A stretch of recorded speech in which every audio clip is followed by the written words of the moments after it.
Halo, peserta didik kelas 10. Bertemu lagi kita dalam pelajaran ekonomi ya, kelas 10. Jadi materi kali ini tentang perasuransian ya. Nah, kita perlu mengetahui dulu apa itu pengertian asuransi ya. Dalam buku ini, buku yang sering kita pergunakan ini ya. Ini disebutkan asuransi atau pertanggungan adalah suatu perjanjian dengan mana seorang penanggung mengikatkan diri kepada seorang tertanggung dengan menerima suatu premi untuk penggantian kepadanya karena suatu kerusakan atau kehilangan keuntungan yang diharapkan yang mungkin akan dideritanya karena suatu peristiwa yang tidak tertentu ya. Asuransi mungkin di telinga kita sudah tidak asing lagi namanya asuransi ini. Ada suatu lembaga yang bukan bank ya, tetapi juga bergerak dalam bidang keuangan ya, dimana transaksi keuangan terjadi juga di sini di asuransi ini, lembaga asuransi ya. Nah, kita ini yang ingin sedikit mendapatkan suatu pergantian apabila kita mengalami suatu kerugian, kita bisa bekerja sama dengan lembaga asuransi ya. Konsekuensinya kita harus membayar beberapa sejumlah uang yang memang ada dalam kesepakatan ya. Setiap bulan kita bayar gitu. Ini sebenarnya bukan untuk apa ya, semacam keterikatan kita, kesepakatan kita terhadap suatu perjanjian yang kita bangun sendiri bersama pihak asuransi tadi ya. Misalkan ya asuransi kebakaran ya. Nah, asuransi kebakaran karena kita pada kegiatan aktivitas kita mungkin berdagang ya, mungkin salah satunya berdagang. Mungkin dalam perdagangan yang kita lakukan bisa itu secara individu atau usaha bersama dengan teman-teman ya. Kita melakukan usaha dagang. Nah, usaha dagang kita nih riskan dengan kebakaran misalkan. Karena kita berpikir wah mungkin jaga-jaga suatu ketika kalau seandainya tidak diinginkan terjadi. Nah, mungkin dengan cara kita sudah bekerja sama dengan pihak asuransi, maka beban kita tidak terlalu berat. Beban kita tidak terlalu berat kehilangan harta benda ya, karena ada penggantiannya. Tetapi ya itu tadi, kita harus komitmen juga, kita harus bayar asuransi kita kepada pihak asuransi ya. Tuh. Jadi macam-macam asuransi banyak ya, bukan hanya untuk kebakaran, ada asuransi jiwa juga, ada asuransi kecelakaan juga ya. Dan memang pada prinsipnya kita tidak ingin terjadi sesuatu yang buruk pada kita ya, pada usaha kita, baik itu aktivitas yang kita lakukan, kemudian baik dalam jiwa kita ya, karena suatu terjadi kecelakaan atau bagaimana gitu, kita tidak menginginkan itu. Tetapi untuk meringankan beban, biasanya lembaga-lembaga asuransi ini memberikan tawaran kepada setiap orang yang ingin ya, tidak memaksa sih sebenarnya, yang ingin bekerja sama dengan pihak asuransi. Jadi kalau seandainya terjadi kerugian atau kena kebakaran, kita sudah terlibat dalam asuransi dan pihak asuransi, sehingga sedikit banyak akan mengurangi beban penderitaan kita, khususnya dalam biaya yang pasti ya. Karena dalam jaminan asuransi itu selalu dikonotasikan atau diidentikan dengan sejumlah uang gitu ya. Tuh. Nah, setiap persetujuan pertanggungan harus didasarkan pada dokumen yang disebut surat perjanjian ya. Asuransi atau umum disebut dengan polis. Nah, apa itu polis? Polis adalah dokumen perjanjian tertulis antara pihak penanggung. Ini pihak penanggung siapa? Pihak asuransi ya. Kemudian dengan tertanggung. Nah, pihak yang dijamin. Siapa pihak yang dijamin? Kita. Pihak orang-orang yang ingin mengasuransikan segala sesuatu yang dimiliki kepada pihak asuransi, yang memuat berbagai persyaratan atau ketentuan perjanjian. Biasanya dalam isi polis antara lain nomor polis ya, polis. Kemudian nama dan alamat tertanggung, uraian risiko, jumlah pertanggungan, jangka waktu pertanggungan, dan besar premi. Nah, inilah yang bagian-bagian yang masuk dalam kesepakatan asuransi ya. Kesepakatan yang kita lakukan untuk bekerja sama dengan pihak asuransi. Jadi kalau seandainya tadi terjadi sesuatu yang tidak kita inginkan, maka pihak asuransi yang sudah menyepakati berbagai macam persetujuan yang kita lakukan, mereka akan mengurangi beban penderitaan kita dengan sejumlah dana ya, sesuai dengan kesepakatan yang pasti. Tidak mungkin sebesar yang kita inginkan, tidak ya. Semuanya itu ada tertulis dalam polis tadi ya. Berapa besar pertanggungan yang akan diberikan kepada tertanggung ya, sesuai dengan jangka waktu yang ditetapkan. Fungsi asuransi. Nah, di sini fungsi asuransi itu ada dua ya. Fungsi utama dan fungsi sekunder. Nah, dalam fungsi utama ini mengalihkan atau membagi risiko dan pengumpulan dana. Jadi melalui asuransi, seseorang atau perusahaan dapat mengalihkan atau membagi risiko yang kemungkinan terjadi atas hidup dan harta benda karena sesuatu yang tidak pasti kepada perusahaan asuransi. Adapun mengenai pengumpulan dana atau premi pembayarannya yang diterima akan dihimpun perusahaan asuransi sebagai dana membayar risiko yang terjadi. Ini fungsi utamanya ya. Seperti yang kita bahas di awal tadi, kesepakatan antara kita yang tertanggung kepada pihak asuransi, berapa besarnya beban tertanggung yang akan nanti diterima dan berapa besar premi yang akan dibayarkan. Kemudian fungsi sekunder. Fungsi sekunder antara lain mendorong pertumbuhan usaha, adanya keamanan sehingga tertanggung dapat berkonsentrasi pada usahanya, pencegahan kerugian melalui identifikasi berbagai risiko potensial, pengendalian kerugian dan manfaat sosial yaitu mempercepat pemulihan ekonomi. Nah, misalkan tadi ya, kita mengasuransikan toko kita, asuransi kebakaran misalnya, tapi jangan kita berharap toko kita kebakaran ya, hanya semata-mata untuk mendapatkan asuransi, jangan ya. Ini untuk berjaga-jaga saja. Jika seandainya toko kita kebakaran, kita sudah mempunyai kesepakatan dengan pihak asuransi, maka pihak asuransi akan memberikan semacam pergantian atau mengurangi beban penderitaan kita melalui dana ya. Dengan kita ambil contoh sederhana saja ya. Kita mengasuransikan toko kita. Mungkin kita ambil contoh 5 tahun misal ya. Nah, kita berusaha di toko kita ini selama 5 tahun dengan asumsi kita sudah terikat perjanjian dengan pihak asuransi. Jika suatu waktu dalam jangka waktu tersebut toko kita taruh aja kebakaran beserta isi-isinya, pihak asuransi memberikan mengurangi beban penderitaan kita sebesar 100 juta. Nah, misalkan seperti itu ya. Nah, selama kita bekerja, beraktivitas di toko tadi, kita bekerja setiap hari sampai bulan hingga tahun ya. Pas tahun ketiga tiba-tiba toko kita kebakaran, habis beserta di dalamnya. Uang-uangnya di dalamnya juga ikut terbakar. Misalkan belum sempat di save di bank ya, terbakar. Akhirnya kita jatuh ya, breakdown gitu ya. Nah, tetapi kita mempunyai perjanjian dengan pihak asuransi. Ketika kita breakdown, ingin membangun usaha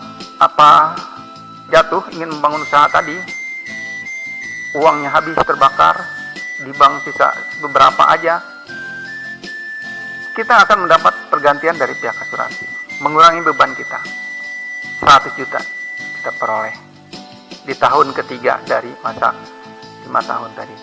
Otomatis ketika kita mendapat uang dari asuransi tadi, itu sedikit banyak mengurangi beban penderitaan kita untuk bisa bangkit kembali, berusaha lagi. Itu ya. Berusaha lagi dengan dana yang kita peroleh dari pihak asuransi tadi.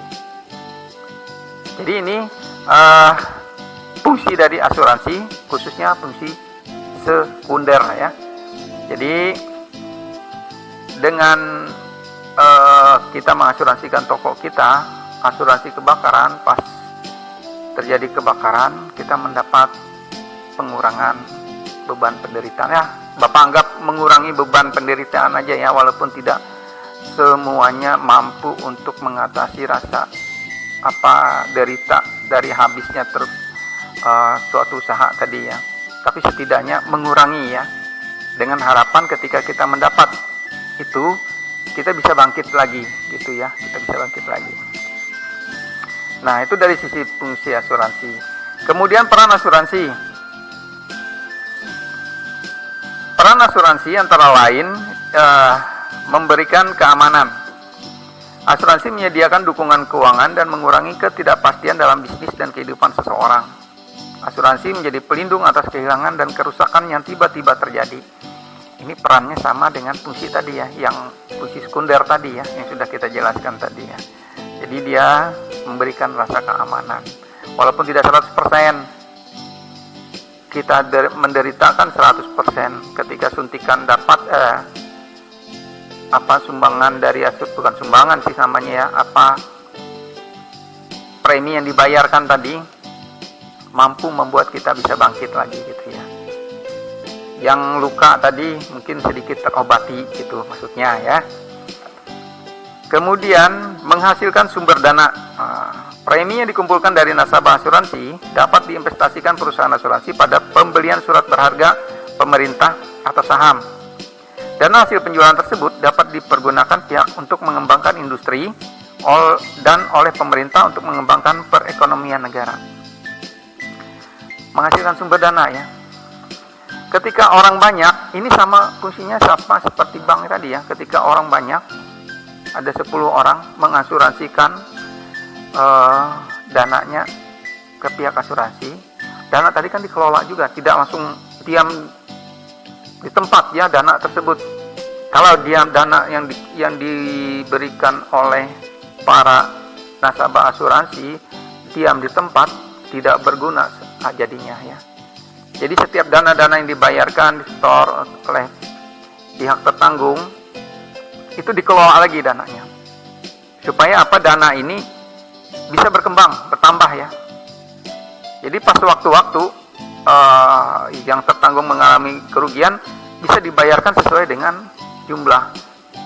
Kalau seandainya kita baru 1 tahun menyetor jumlahnya cuma 1 juta misalkan, sementara dalam perjanjiannya setiap kerugian harus 50 juta diberikan. Nah, dari mana pihak asuransi mendapatkan 49 jutanya? Kalau seandainya dana kita yang 1 juta tadi cuma diam di tempat saja, tidak dikembangkan oleh pihak asuransi. Jadi dana-dana yang diserahkan oleh para tertanggung kepada pihak asuransi itu dikelola lagi ya. Entah dia dengan membeli surat-surat berharga dari pemerintah yang tujuannya untuk mendapatkan dana tadi bisa berkembang. Jadi pas waktu-waktu terjadi, orang yang mengalami kerugian bisa mendapatkan haknya sesuai dengan kesepakatan. Itu sebenarnya dalam lembaga asuransi ini suatu lembaga yang penuh risiko ya. Risikonya luar biasa juga.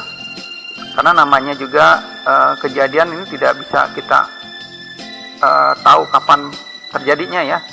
Sementara asuransi harus siap gitu ya untuk menggantikan. Nah, semua dana-dana yang diserahkan oleh para nasabah atau tertanggung tadi dikelola oleh pihak asuransi untuk bisa berkembang, sehingga dana tersebut bila sewaktu-waktu terjadi hal yang tidak diinginkan kepada pihak tertanggung, dia bisa memberikan sesuai dengan kesepakatan yang sudah disepakati bersama itu ya. Tuh. Kemudian mendorong pertumbuhan ekonomi. Ini peran asuransi salah satunya. Asuransi mengurangi kerugian sehingga meningkatkan stabilitas keuangan dan mendorong aktivitas perdagangan. Sudah pasti ya, ketika kita mengalami suatu kerugian, diberikan bantuan, diberikan premi sesuai dengan kesepakatan, uang yang kita terima tadi bisa kembali digunakan untuk suatu aktivitas kegiatannya. Nah, yang kita hindari adalah Jangan sampai ketika kita sudah bekerja sama dengan pihak asuransi, kita mempunyai mindset atau pikiran yang kurang baik ya. Misalkan begini, ini toko kita buat nih, kita buat semacam kerjasama dengan asuransi selama beberapa tahun ya, mungkin 5 tahun gitu ya, dengan ketentuan bahwa bila terjadi sesuatu kita mendapatkan sejumlah uang. Nah, ketika kita menjalani usaha, karena usaha toko kita tidak terlalu berjalan dengan baik gitu ya, lalu kita mempunyai pikiran kurang baik, kurang baik saja ya, anggaplah ini contoh tapi jangan ditiru ya, ini cuma contoh yang kurang baik. Lalu kita membuat suatu alibi bagaimana toko kita kebakaran, karena dengan harapan ketika toko kita bakaran kita akan mendapatkan premi atau uang ganti rugi dari pihak asuransi ya. Jangan sampai seperti itu ya. Jangan kita beranggapan suatu usaha kita alihkan kepada pihak asuransi untuk dalam waktu cepat mengganti kerugian kita gitu ya. Karena bisa saja seperti itu ya. Kita mengasuransikan barang kita, perjalanan melalui kapal, supaya sampai tujuan kita asuransikan nih. Asuransinya kita bayar atau polisnya, premi polisnya sudah kita setor kepada pihak asuransi. Bila terjadi yang tidak diinginkan, pihak asuransi membayar sejumlah uang sebesar ini. Kita memberangkatkan barang kita melalui kapal. Nah, di tengah jalan kita berpikiran, kalau kapal ini ditenggelamkan kan kita akan dapat asuransi gitu. Lalu dengan berbagai macam alibi kita membuat seakan-akan kapal kita tenggelam karena badai atau gimana lah. Jangan sampai seperti itu ya. Jadi kita harapkan kita mengasuransikan sesuatu, jangan hanya berharap untuk mendapatkan polisnya saja ya. Ini hanya untuk berjaga-jaga saja. Apabila kita dalam keadaan yang memang benar-benar tidak kita inginkan, maka kita akan mendapatkan sesuatu yang kemungkinan bisa meringankan beban penderitaan kita dalam kegiatan usaha ya. Itu asuransi. Kemudian jenis asuransi. Ini menurut Umi Karomah ya, dalam Sigma 2011, asuransi dapat dibagi menjadi beberapa jenis. Dari segi sifatnya, yaitu asuransi sosial atau asuransi wajib. Warga negara harus ikut serta asuransi ini. Maksud dan tujuan asuransi sosial untuk menyediakan jaminan dasar bagi masyarakat dan tidak untuk keuntungan komersial. Contohnya BPJS, Badan Penyelenggara Jaminan Sosial Kesehatan. Yang kedua, asuransi sukarela. Tidak ada paksaan bagi siapapun untuk menjadi anggota. Contohnya PT Jiwasraya. Ini untuk jenis asuransi dari segi sifatnya ya. Asuransi sosial atau asuransi wajib dan asuransi sukarela. Nah, BPJS ini sangat-sangat berguna sekali ya. Tapi dalam kita menyepakati BPJS, kita juga harus komitmen untuk membayar iurannya ya. Saling membantu, syukur-syukur kita dalam keadaan sehat terus. Artinya iuran yang kita berikan dalam BPJS akan membantu orang-orang lain gitu ya. Saling membantu kan namanya. Nah, kita berharap kita yang sehat terus gitu ya. Sehat-sehat terus, kemudian kita bayar BPJS gitu. Sehingga orang-orang lain yang memang mengalami gangguan kesehatan dapat memanfaatkan iuran BPJS yang saling bantu tadi untuk meringankan penderitaannya. Karena namanya biaya orang sakit itu lebih besar daripada iuran yang kita bayar biasanya ya dalam BPJS itu. Namanya aja obat-obatannya itu, apalagi obat-obatan paten, harganya luar biasa, bisa berkali lipat bandingnya dengan iuran yang kita bayar tadi ya, tidak sebanding. Tapi karena saling menolong dari orang-orang banyak yang ikut dalam BPJS, tentunya akan merasa terkurangi bebannya, penderitaannya ya. Tuh. Jadi sangat-sangat penting sekali asuransi sosial ini ya, BPJS. Ya, di sisi lain kita berharap bahwa penanganan dalam manajerial BPJS-nya juga harus berjalan dengan baik ya, supaya tidak ada yang dirugikan. Kalau yang asuransi sukarela ini yang kita saja ya, kita sendiri ya, kita mau ikut nggak dalam suatu asuransi gitu. Jadi kalau kita mau ikut maka ada wadahnya, ada tempatnya ya, seperti Jiwasraya nih. Kemudian dari segi objek dan bidang usahanya, asuransi orang ini meliputi asuransi jiwa, asuransi kecelakaan, asuransi kesehatan, asuransi beasiswa, dan asuransi hari tua. Ini dari segi objek ya. Jadi ada berbagai macam jenisnya asuransi kalau dilihat dari objeknya. Ada itu untuk asuransi jiwa ya. Jiwa itu artinya kematian gitu ya. Kemudian kecelakaan. Kalau dia mengalami kecelakaan, cacat, dia dapat berapa preminya. Kemudian kalau dia meninggal berapa dapatnya gitu ya. Untuk mengurangi beban penderitaan. Memang tidak semuanya bisa menghapus suatu penderitaan ya, tetapi untuk mengurangi mungkin bisa dirasakan ya. Kemudian asuransi kesehatan. Nah, asuransi kesehatan banyak. Ini kalau kita mungkin kena kayak bapak nih ya, sudah agak berumur tua tuh ya. Kalau dilepas kacamata mungkin nggak bisa, tapi lihat pasang kacamata bisa sedikit lah melihat. Nah, ketika ini kan kesehatan mata, jadi butuh alat bantu yaitu kacamata. Ini bisa menggunakan asuransi kesehatan tadi ya. Kalau pegawai negeri itu ada namanya KIS ya, Kartu Indonesia Sehat ya. Kalau dulu itu ASKES, asuransi kesehatan ya.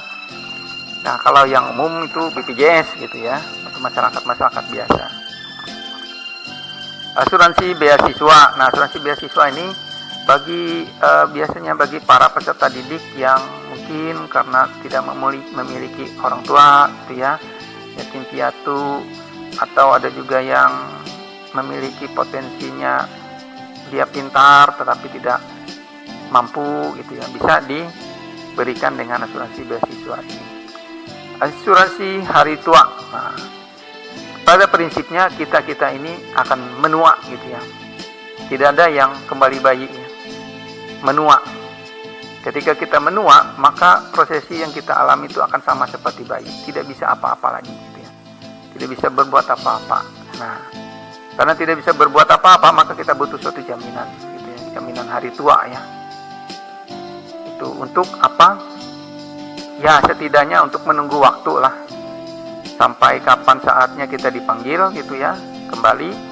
Nah, kita kan tetap memerlukan namanya makan, minum, dan berbagai macam perawatan gitu ya. Perawatan dalam artian ya kita memerlukan sandang, pangan, dan juga papan ya. Itu namanya perawatan ya dari sisi hari tua ya.